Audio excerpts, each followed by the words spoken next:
Right, well, may I welcome you all, and first of all, apologise that our normal chairperson, Sarah, is unable to be with us today, so she's asked if I would chair, which I'm happy to do. I used to chair the society many decades ago, before Zoom existed, so it's lovely that we can actually meet from Israel, this country, and perhaps others as well. If it's afternoon where you are, good afternoon. If you're in the States, good morning. Or wherever else may be appropriate. I think most of you will know, but let me just remind you of the purpose of our little society, Anglo-Israel Archaeological Society, which is to make known work with an archaeological connection around Israel and its neighboring countries from a purely academic point of view, not religious or political or anything like that, but purely in terms of the history and archaeology. And we do that through three main channels. One is that we support students from this country who are perhaps going on an excavation in Israel. In the summer, we try to support some so that they get some hands-on experience. Secondly, we publish a journal, Strata, which includes information about new excavations and reflections on older work. And of course, primarily and most obviously, we have this series of public lectures to which anyone is invited, where we try to get people from a wide variety of places to share their knowledge with us.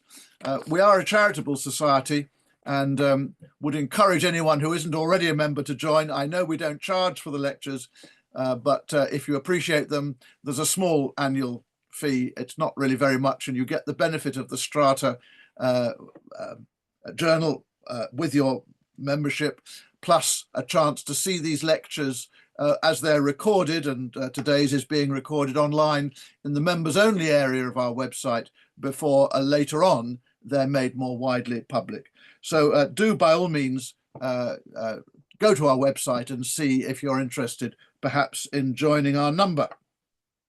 Now today it's wonderful to be able to welcome Professor Yigal Levin to lecture to us.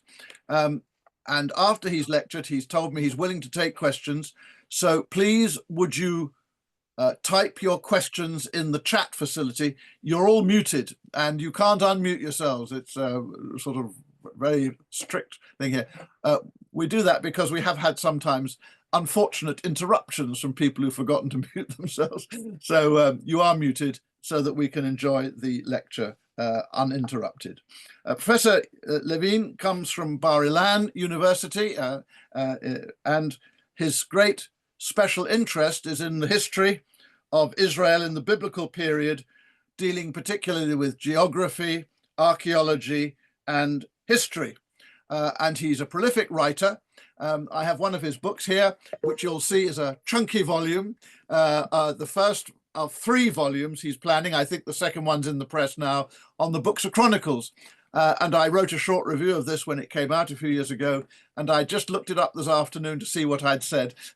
And I pointed out its particular strength in the areas of history and geography and archaeology and so on.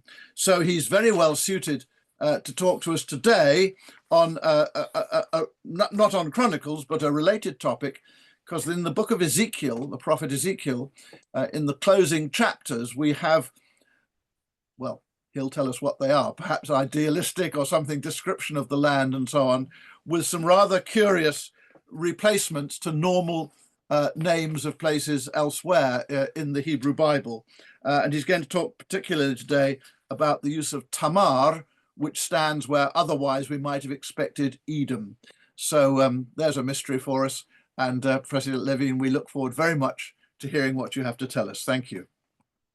Okay, thank you very much, you. It's a pleasure to be here. I am just briefly sharing my screen so that you can see my PowerPoint. And wait a minute, here we go. Okay, can you all see this properly now? Claire, can you see the PowerPoint moving? Yes, that's absolutely fine. Okay, wonderful. Okay, just let me one more thing here. Well, wait a minute. something. No, I wanted to do something here. 1 second.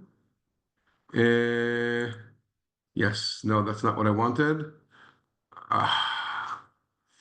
Okay, what I wanted to do, I'm still sharing my screen, so now you can all see the garbage I have on my screen, but that's how it goes. Okay, I didn't manage to do what I wanted to do, but okay, we'll manage. Are you sure? Anyway, Are you okay? yes, I'm okay. I'm okay. Okay.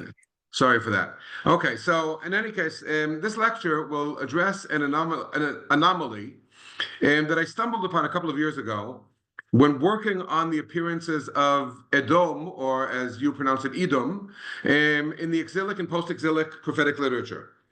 I was actually originally supposed to present this paper at the annual meeting of the Society of Biblical Literature in San Antonio in November of 2023, but was prevented from participating by the barbaric attack by Hamas on southern Israel on October 7th of that year. So I would like to dedicate this lecture to the memory of the 1,500 babies, children, men, women who were burned, raped, tortured, and murdered by Hamas terrorists and their accomplices in southern Israel on that day, and to over 800 Israeli soldiers and civilians who have lost their life fighting terrorism over the past 19 months or so, and the 251 babies, children, women, and men of various nationalities, alive and dead, who were abducted by Hamas on that day, of whom 59 are still in captivity.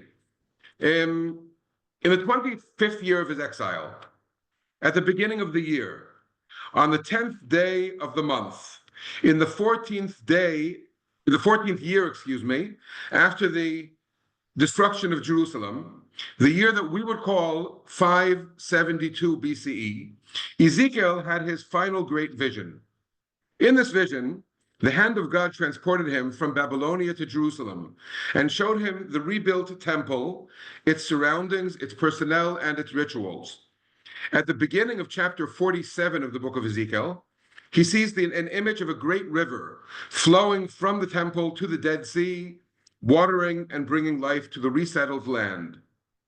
In verse 13 of this chapter, chapter 47, our view shifts to the land at large. At first, Ezekiel is shown the outer borders of the land.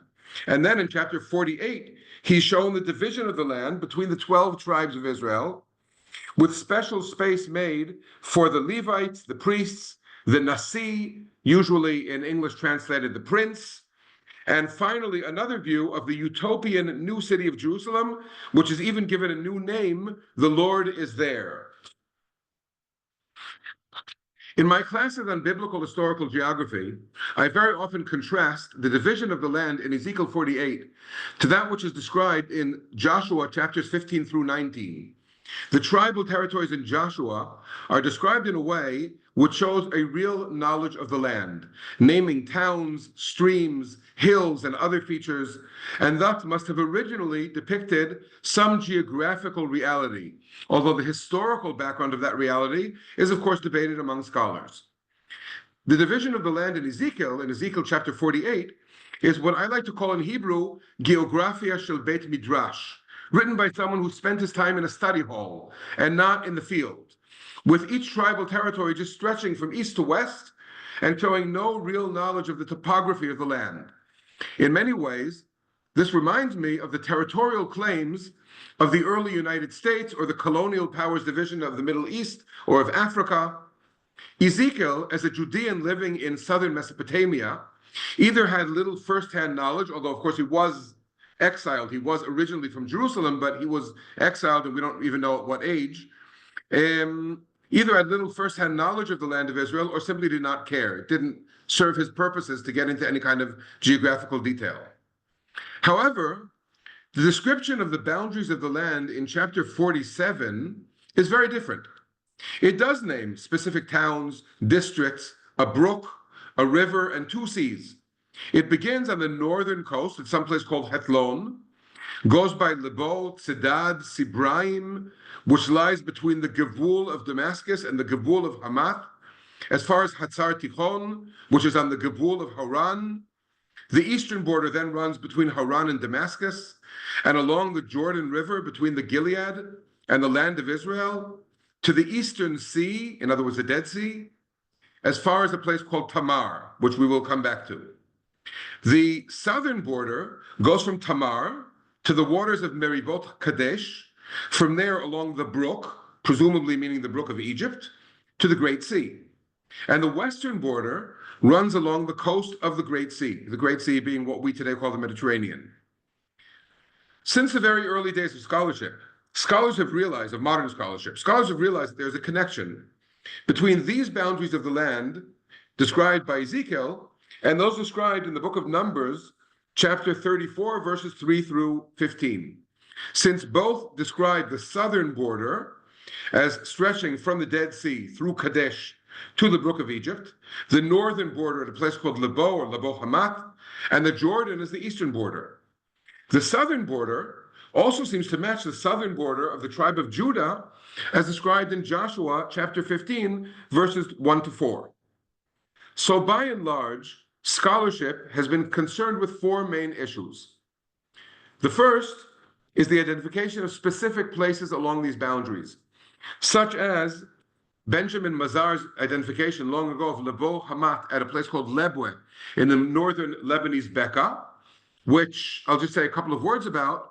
Traditionally, Lebo Hamat has been understood as meaning the entrance to Hamat, from the Hebrew word bo, to come, to enter, the entrance to Hamat, and medieval scholars even debated whether it meant the way to Hamat from the south or the way from Hamat to the north, which would, of course, change the entire setup of the northern boundary. Mazar came up with the idea that Lebo is actually the name of a town in the district of the great city of Hamat, today's Hama in northern Syria.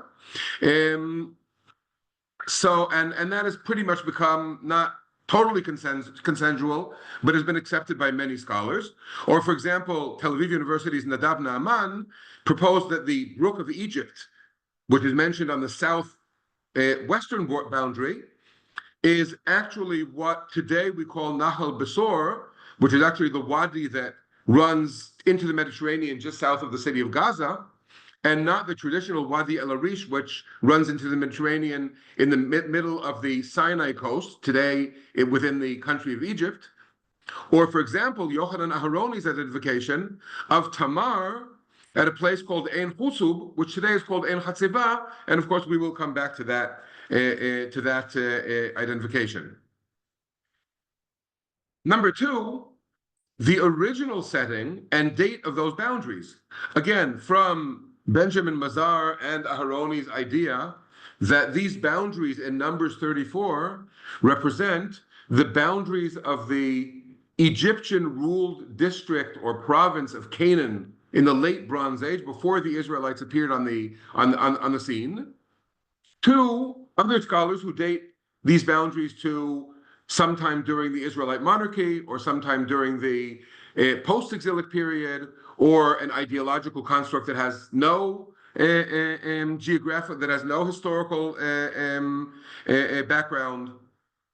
The third issue that scholars have dealt with is, of course, the purpose for which these boundary descriptions were included in Numbers on one hand and in Ezekiel on the other hand. In other words, assuming there's a relationship, so why bring in these boundaries of the land at this particular place or another particular place? And different explanations have been given to this. At a land grant following royal land grants from ancient, which we know from ancient Near Eastern kingdoms, or ritual boundaries, and various other ideas that have been proposed. We will skip over to the next idea. The fourth issue with which scholars have been dealing, with which scholars have concerned themselves when dealing with the relationship between these two boundary descriptions, is in fact the relationship between Numbers 34 on one hand and Ezekiel 47 on the other hand. Depending on the date they assign Ezekiel 47 and Numbers 34, or perhaps all the priestly parts of the Pentateuch, scholars have concluded either that the writer of Ezekiel 47 copied from Numbers 34, or that the author of Numbers 34 copied from Ezekiel 47, or that they both drew from some common source, which of course leads to a discussion of what sort of document that could have been, what sort of common source they may have had. So I'll lay out my primary assumptions at this point. I assume that most of the so-called priestly parts of the Pentateuch, and this of course includes Numbers 34, are actually pre-exilic. This runs against many biblical scholars, but I think that most of these sections are actually pre-exilic. The reality behind them is pre-exilic. In the past, in fact, I have proposed that the northern border depicted in Numbers 34 reflects the takeover of the land of the Levant by Pharaoh Necho of Egypt as the Assyrian Empire was falling apart in 609 BCE. So quite late pre-exilic, but still pre-exilic. I also assume that most of the book of Ezekiel as we know it does in fact reflect the words of a Neo-Babylonian period Judean priest prophet living in Babylonia in southern Mesopotamia, which again is an assumption that many Bible scholars might consider extremely conservative. Of course, I have no way to measure Ezekiel's metaphysical powers of prophecy, but I do think that we can try to understand the reality in which he lived and operated. Which means that I'm assuming, why isn't this moving? There we go. That I'm assuming that Ezekiel adopted and adapted Numbers 34 for his own purposes and updated the names listed in this boundary description accordingly. Presumably, he chose to begin at the northwestern corner instead of the southeast, which is where Numbers begins, because that was closer to his audience's location in Mesopotamia. Although then, of course, you might ask, well, how come he didn't start on the road to Damascus and from there, of course, to Babylonia, rather than on the Mediterranean coast? I don't really have an answer to that. In verses 16 and 17, you see them on your screen, hopefully, Ezekiel refers to the Gabul of Damascus, Hamath, and Haran, and in verse 18, without use of the term Gvul, to the Gilead and the land of Israel. Gvul, as we know, in biblical Hebrew, can refer either to a boundary or to a territory. Haroni actually proposed that Damascus, Hamath, Haran, and Gilead were the names of Neo-Babylonian provinces current in Ezekiel's time, which he then used in his boundary description. And this was adopted by Rainey and Notley in their Sacred Bridge Atlas, which many of you may be familiar with, and they even assumed that the Persian period sub-provinces in the area kept the same names. I must say that I at least do not know of Persian period sub-provinces with names like Gilead or Haran, and certainly not one called Land of Israel. My assumption actually is that Ezekiel was actually using names that would resonate with his Judean audience, names from their own biblical past, rather than using contemporary administrative terminology. He was using names that would be familiar to them. The one outlier in this is Haran, which actually appears nowhere else in the Bible. So I don't know what Haran, where that comes from, and it is a geographical name that we know from later periods at least. This brings us, to the southern boundary specifically, about which I can make the following points. Compared to Numbers 3 verses that describe the southern boundary in Numbers 47, in Numbers 34, excuse me, Ezekiel only gives one verse. So this is a serious shortening of his source. This is achieved, first of all, by cutting out the ascent of Akrabim, Tzin, Hatzar Adar, and Atzmon, all of which were probably unknown and irrelevant to his audience. The place that Numbers calls Kadesh Barnea is called by Ezekiel the waters of Meribot Kadesh, which brings up a whole other set of associations. If you remember from your Pentateuch, Kadesh Barnea is one of the places in which the people argued with Moses over water, and then Moses argued with God, and then Moses struck a stone instead of speaking to it. So this is the waters of the fighting, of the arguing at Kadesh. In other words, this is something that would resonate with Ezekiel's audience, assuming, of course, that they were familiar with at least the stories, if not the specific text, of what we would call the Book of Numbers, or the priestly parts of the Pentateuch. Where Numbers uses Negba for south, Ezekiel uses a combined Negba Temana or Temana Negba, he actually switches, which are also used in the priestly Pentateuch, and the two are actually used side by side in Ezekiel 21 as well. The word Negba, meaning southward, of course, comes from the fact that the southernmost part in Israel is called the Negev. Temana refers to Teman, which, unlike its use in modern Hebrew to refer to the country of Yemen, biblical Teman is someplace in the country of Edom, in other words, what we today would call southern Jordan. But in any case, neither term or even their combination is original to Ezekiel. And finally, instead of alongside Edom, which is what Numbers uses in order to describe where the southern boundary is, Ezekiel's version of the southern boundary starts at a place called Hamar. This is the main point of this presentation. Edom itself actually plays an important part in both Numbers and in Ezekiel. In biblical tradition, as I'm sure most of you remember, going all the way back to Genesis, the Edomites are descendants of Esau, Jacob's sometime belligerent twin brother. In Numbers 20, Moses, who is encamped together with the Israelites at Kadesh on the Gibul of Edom, on the edge of the territory of Edom, as you see in the translation here. I think this is the NRSV. Asks the king of brother Edom to pass through his territory. But that king refuses and threatens to use force, compelling Israel to go the long way to circumnavigate around Edom in order to get to their promised land. Then Aaron dies. Aaron, Moses' brother, the first high priest of the Israelites, dies and is buried in a place called Hor Hahar, or in this translation, Mount Hor, which is also on the border of the land of Edom. This is repeated, this whole story is repeated again in chapter 33 of the book of Numbers. In other words, the Gibul of Edom, the border of Edom, does not evoke particularly happy memories for readers of the book of Numbers. In Ezekiel, Edom appears quite a few times. The first time Edom appears is within Ezekiel's brief oracles against the nations in chapter 25. This series begins with Ammon, the Ammonites, continues with Moab, after which come Edom, which you see on your screen, and then the Philistines, and then Tyre, and then Sidon. The order here again seems geographical, and just like the border description, basically begins in Transjordan and goes around in a clockwise circle.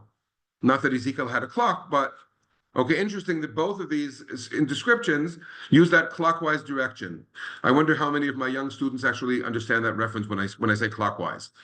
Unlike most units in Ezekiel, this particular one, Ezekiel 25, does not have a date assigned to it. But it seems to generally refer to those nations expressing joy at the fall of Israel or Judah and to look forward to God's revenge on them. Edom is accused specifically of having acted vengefully against the house of Judah and incurring guilt by wreaking revenge upon it. And while Edom's vengeful deeds against Judah are not itemized, most commentators read this pericope in light of either the violent past history of the relationship between the two kingdoms of Judah and Edom over several hundred years, or in light of the supposed Edomite betrayal and invasion of Judah during and after the Babylonian conquest, a theme which is central, for example, to the short book of Obadiah. I'll just say a few words about that as well. Within several of the exilic and post-exilic prophets, as well as in Psalms and a couple of verses in the book of Lamentations, there seems to be an expression of extreme anger at the Edomites for betraying Judah, for betraying Israel around the time of Judah's conquest by the Neo-Babylonians. We will say that it seems strange that the book of Kings, when describing the Neo-Babylonian conquest of Jerusalem, of the kingdom of Judah, does not say even a word about any kind of Edomite cooperation with the Neo-Babylonians. And we will come to the to the so-called or the supposed archaeological evidence of that Edomite cooperation with the Babylonians in a few moments. The next reference to Edom in Ezekiel is in chapter 32, as part of his vision of Egypt's descent to Sheol. Sheol, in other words, the underworld, where dead people go, accompanied by other great nations. In that Ezekiel chapter 32, Egypt is accompanied by Assyria, by Elam, by Meshech, by Tubal, then Edom, then the northern princes or princes of Tzafon and the Sidonians. There's a lot that is unclear about this vision, not least of which is the specific historical circumstances that it seems to reflect. Why are these particular nations named? And what is Edom, alone among all of the local small South Levantine polities, mentioned among all of these great powers? Sidon, Assyria, Egypt. Edom seems to not really fit the picture. And I don't really have an answer to that. Ezekiel's great prophecy against Edom makes up all of chapter 35. And in fact, most commentators would include the first half of chapter 36 within the same expanded unit. In chapter 35, Edom, called Mount Seir, is to be made an utter desolation, because you cherished an ancient enmity and gave over the people of Israel to the power of the sword at the time of their calamity, at the time of their final punishment. That's verse 5. Because you said, these two nations and these two countries shall be mine, and we will take possession of them, as in verse 10. Oh, should have changed slide here. Verse 10. As you rejoiced over the inheritance of the house of Israel because it was desolate, so I will deal with you. You shall be desolate, Mount Seir and all of Edom, all of it. Notice Seir, Edom being the same thing. That's the final verse on this slide. This continues into chapter 36, which itself is addressed not to the mountains of Edom, but to the mountains of Israel, because the enemy said of you, the ancient heights have become our possession. I am speaking in my hot jealousy against the rest of the nations, against all Edom, who, with wholehearted joy and utter contempt, took my land as their possession because of its pasture to plunder it. Therefore, unlike Mount Seir, which will become a desolation, the mountains of Israel will become fertile and inhabited once more. In this case, too, it is often assumed that the reference is to Edomite encroachment upon the territory of Judah during and after the fall of the kingdom of Judah in 586 BCE. Historically, we know that Edom actually outlived the kingdom of Judah and was brought to its end by Nabonidus, king of Babylon, around 552 BCE. Unlike the Assyrians, the Babylonians really did have a policy of shutting down the minor Levantine kingdoms one after another. The Bible, of course, focuses on the destruction of Judah, but we know that one after another, all of the South Levantine small kingdoms were eventually destroyed by the Babylonians. Most of them suffered a fate not unlike that of Judah, and Edom was actually the last one to survive, and survived until after the days of Nebuchadnezzar. And there's a certain debate on the exact circumstances, but what you see here is well, you don't see it very well, but a rock cut, sculpted rock, a rock face showing Nabonidus, king of Babylon, marching through Edom. From there, he went on to the deserts of Arabia and spent about 10 years praying to the moon in the desert there. So to Ezekiel, Edom was still very much in operation for 20 years after Ezekiel uttered his final prophecy.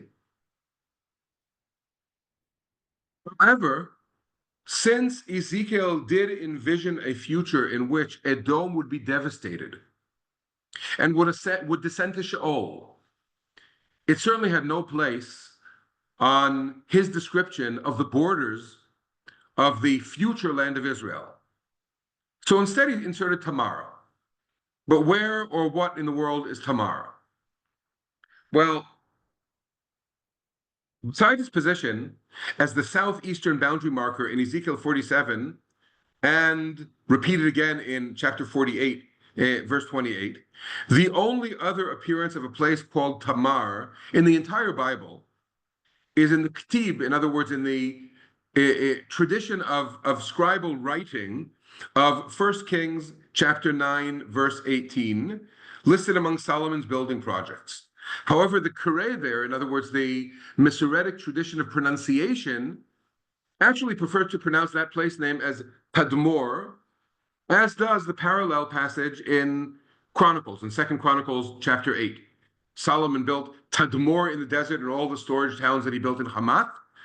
Now, Tadmor, of course, is the Semitic name for the famous city of Palmyra in the Syrian desert. In fact, that is the name of the city to this day in Arabic. In Arabic, it's pronounced these days Tadmor, but that's the same name.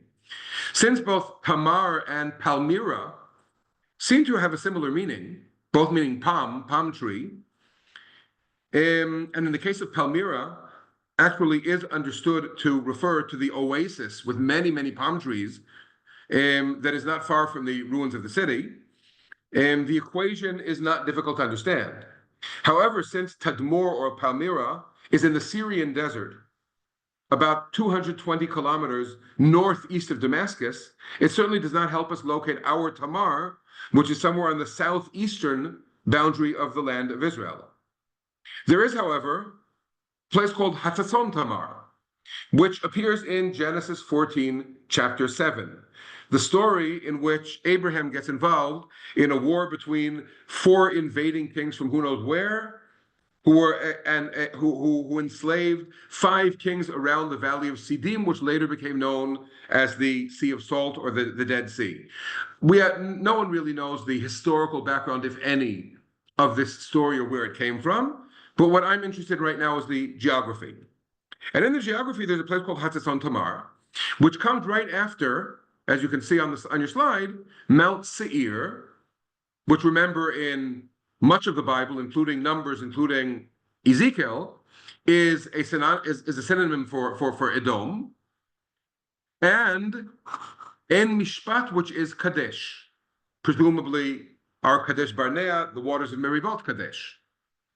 So this seems to be in the right area, the area south of the Dead Sea, but it's still quite a large area. We shouldn't be surprised to learn that early scholars of historical geography of the Holy Land, such as Edward Robinson or William Foxwell Albright or Albrecht Alt, suggested a variety of sites that they found spread over this very large area, more or less to the south of the Dead Sea. The only other mention of a place called Hatzatzon Tamar in the Bible is in 2 Chronicles chapter 20. There it's specifically identified with En Gedi, which seems too far north for our purposes right now, and in any case would not have been known to Ezekiel, I think, because Chronicles presumably was written way after Ezekiel, and again, I'm assuming that Ezekiel reflects knowledge of the Neo-Babylonian period and Chronicles being later, so not relevant to our discussion right now. Besides these very few biblical references to a place called Tamara, a place called Tamara is mentioned by various spellings in several late Roman sources, such as Ptolemy the geographer, the Peutinger map, which you see in front of you, the Notatia Dignitarium, the Edict of Beersheba, Eusebius's Onomasticon, and the Madaba map. Eusebius, in fact, identifies Tamara, which he knows of in his day, as the Hatzatzon Tamar of Genesis 14. This Tamara was also identified in various places by various scholars.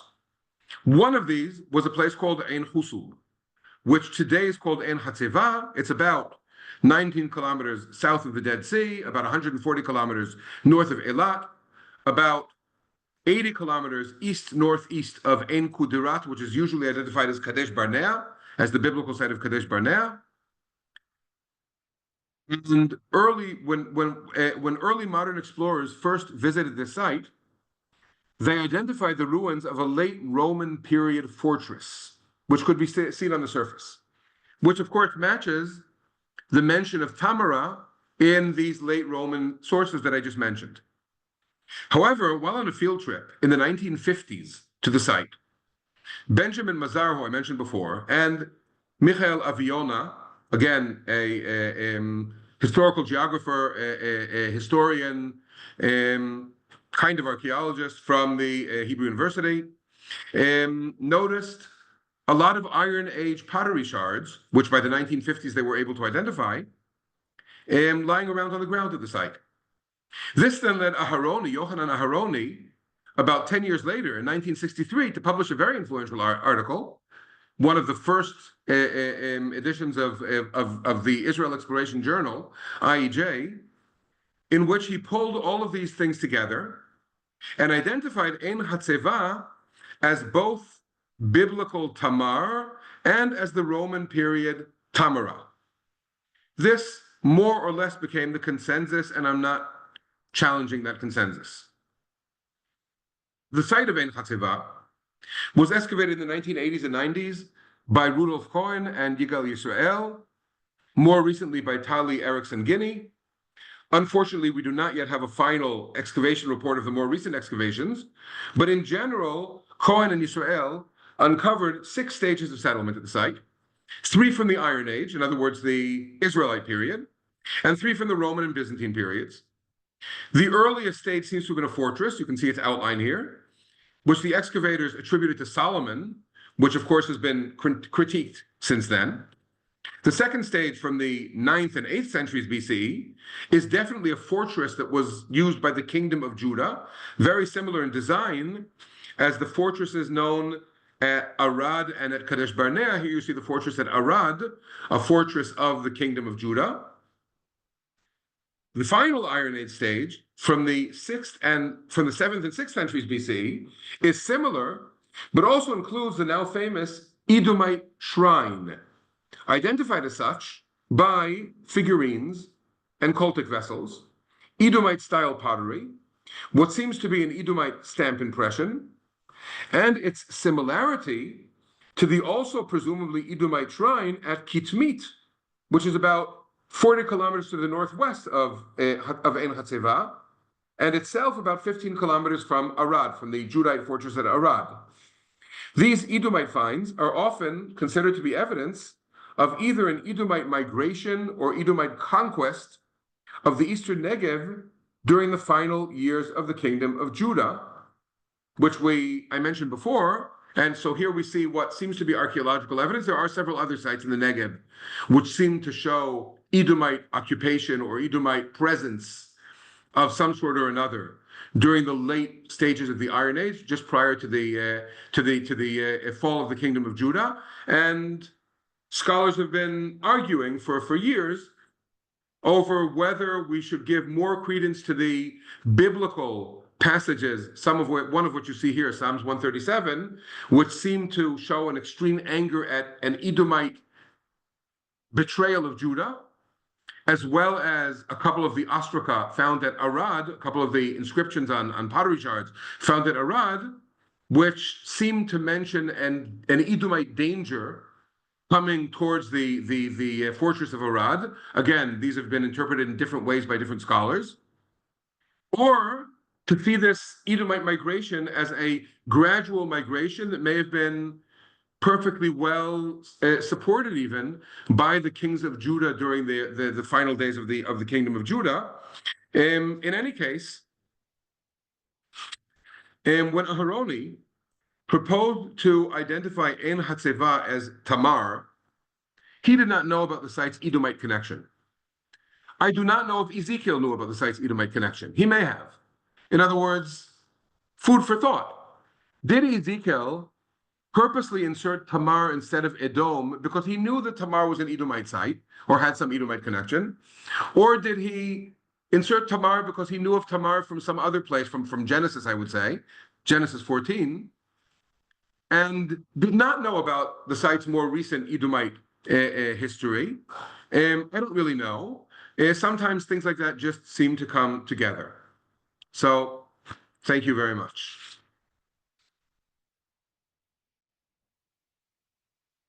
And as Claire said before, I will be very happy to take questions. I don't see any questions in the chat box, but maybe, Claire, if you could maybe at this point open up, allow people to unmute themselves. Then if anyone has questions, they will be able to ask. Thank you, Yigal, very much, and we certainly invite any questions. I have an interest in these places because of a different prophet, Isaiah, chapter 21, which is very obscure, but seems to refer to some of these areas. I don't know whether your researchers shed any light on that very complicated chapter, but I'd be very interested to know if they do. Really, I haven't really gone into that yet, but thanks for the reference. I will definitely look into it. Thank you.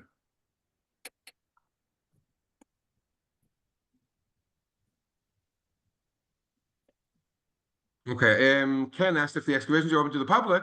Generally, yes. Okay, the site is not, okay, a closed up site.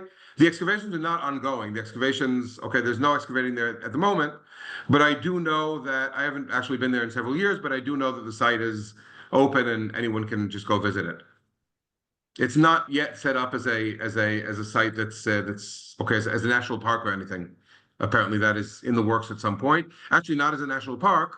It's, I think, operated by a private organization, not by the Israel National Parks Authority.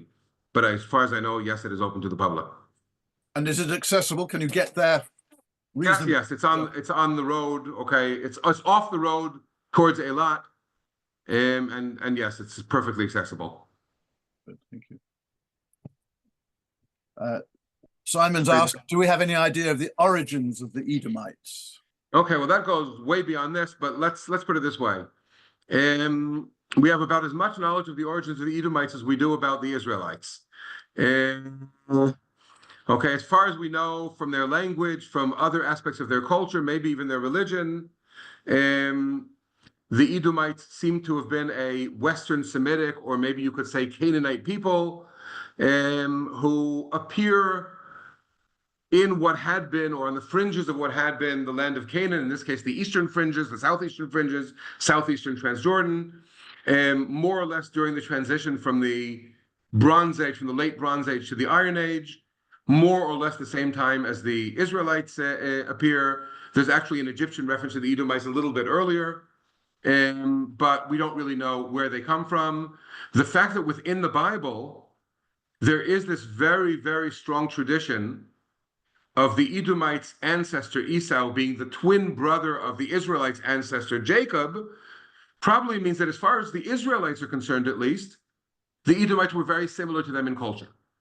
Another thing that has been pointed out quite often is that although we know from written sources that, okay, the name of the Edomite national deity, Kaus, he's never mentioned in the Bible, at least not as the name of a deity, which some scholars have taken as meaning maybe at some earlier point, the Edomites even worship the same deity as the Israelites did.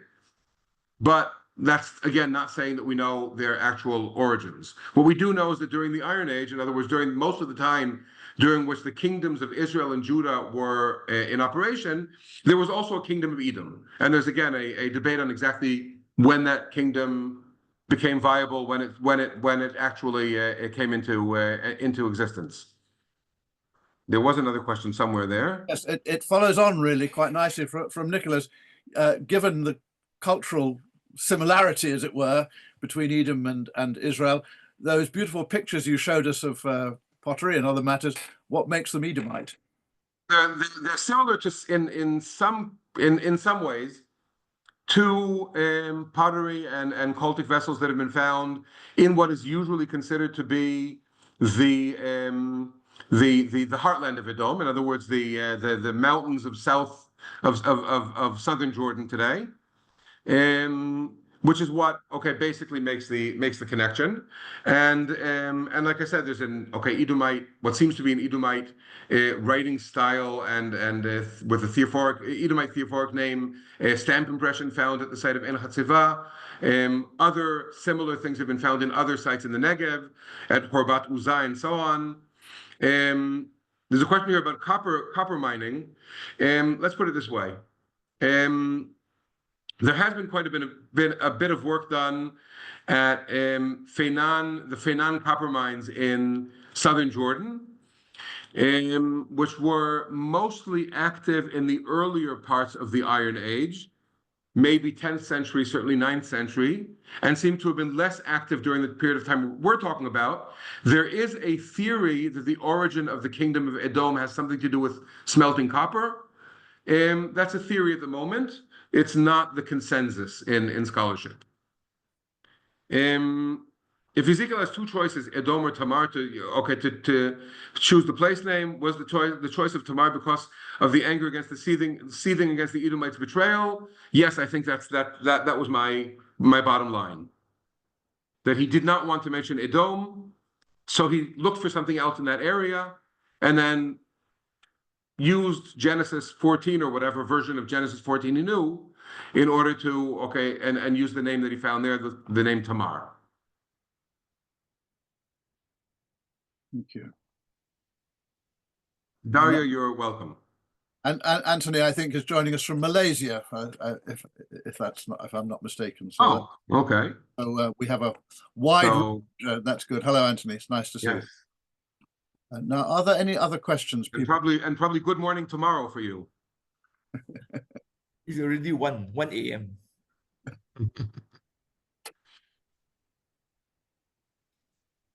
Did anyone else have any questions they want to put? We've had several expressions of thanks just put in the chat, which we note and are grateful for. Well, Yigal, thank you. You've opened up a passage which to many of us is fairly obscure, and we shall go back and read it with greater care now. And we really appreciate the way you've put together literary, historical, and geographical concerns to make a very interesting and indeed convincing proposal. So we express our thanks to you. And thank everyone for listening. It was my pleasure. Okay, and we will look forward to seeing everyone else later when Avi Faust is here as well. Okay. Thank you. Thank you all very much. Thank you all. Right. Bye-bye. Thank you. Bye. Bye.